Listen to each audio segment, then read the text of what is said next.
Sesuai dengan agenda tahapan Pilkada Kota Palembang tahun 2018, KPU Kota Palembang melaksanakan rapat pleno rekapitulasi hasil penghitungan suara tingkat kota Pilkada Serentak 2018 pada 4 Juli 2018 di Aula Kantor KPU Kota Palembang.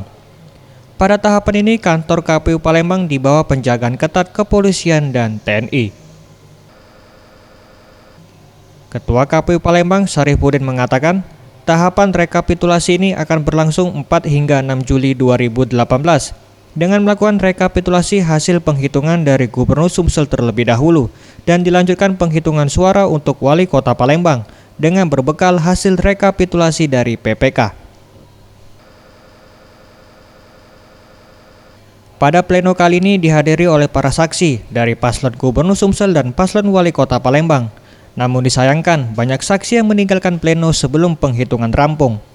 Meski begitu, sesuai dengan PKPU nomor 9 tahun 2017, pleno rekapitulasi akan tetap dilanjutkan meski tanpa kehadiran saksi.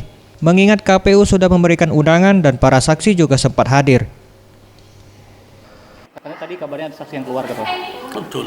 Kami sudah ada di petunjuk di PKPU 9 bahwa baik itu ada saksi maupun tidak ada saksi, tidak ada panwas, tahapan tetap berjalan.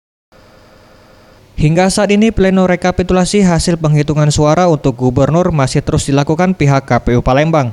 Dan jika sudah memiliki hasil akan segera diserahkan kepada KPU Sumsel untuk melakukan rekapitulasi di tahap provinsi dengan batas maksimal penyerahan pada 6 Juli 2018.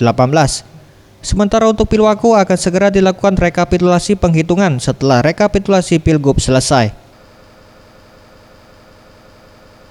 Tim Liputan Sriwijaya TV.